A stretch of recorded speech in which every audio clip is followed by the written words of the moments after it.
The Little Red Riding Hood.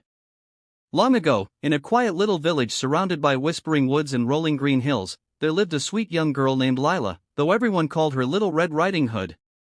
She had earned this name because of the bright red cloak with a hood that her grandmother had sewn for her. It was made of the softest wool, and whenever she went outside, she wore it proudly. The color shone like a spark of fire among the trees, cheerful, bold, and full of life, just like her. Little Red Riding Hood lived with her mother in a small cottage on the edge of the forest.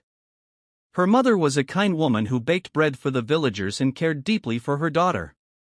The forest beyond their home was vast and full of secrets, tall trees that whispered in the wind, hidden brooks that sang softly, and creatures both gentle and wild.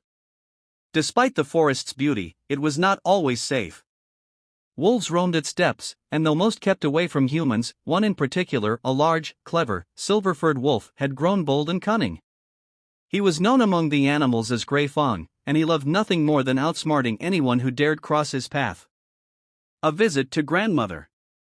One bright morning, the sun rose golden over the forest, and birds sang cheerfully outside the window. Little Red Riding Hood's mother called her into the kitchen, where the smell of freshly baked bread filled the air. "Lila," said her mother with a smile, "your grandmother isn't feeling well today. I've baked her some bread and made her favorite berry jam. Will you take this basket of food to her?" "Of course, mother," Little Red Riding Hood said eagerly. "I love visiting grandmother." Her mother packed the basket carefully: a loaf of warm bread, a jar of golden butter, a small pot of strawberry jam, and a bottle of milk.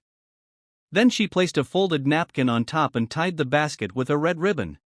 "Listen to me carefully, my dear," her mother said, placing a gentle hand on her shoulder. "Stay on the forest path. Don't wander off, and don't talk to strangers. Promise me?" "I promise, mother," Little Red Riding Hood said, smiling brightly. Her mother kissed her forehead. "Good girl. And remember, go straight there and straight back." With that, Little Red Riding Hood pulled up her crimson hood, took the basket, and set off down the sunlit path that led through the forest to her grandmother's house. The forest path. At first, the journey was peaceful. The forest was alive with the sound of chirping birds, rustling leaves, and the distant hum of bees collecting nectar. Shafts of sunlight broke through the canopy, painting the path in gold. Little Red Riding Hood skipped happily along, humming a tune.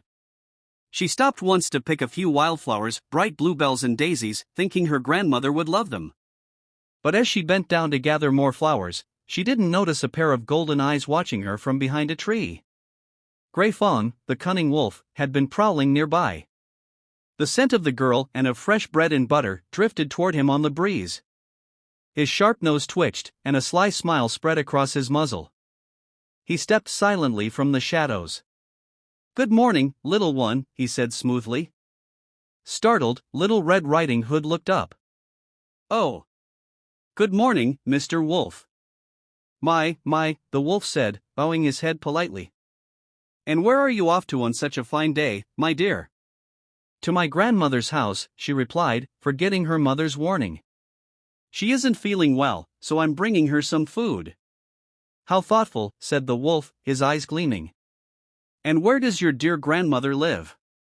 "At the end of this path," Little Red Riding Hood said innocently.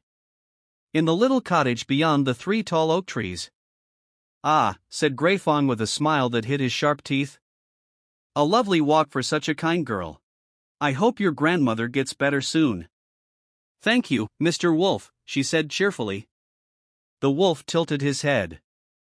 "Why not pick some of those lovely flowers by the stream?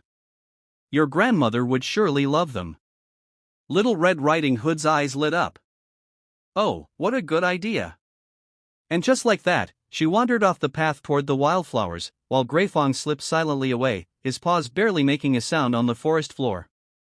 Moral of the story: never talk to strangers, no matter how kind they may seem. Always listen to those who love you and wish to keep you safe.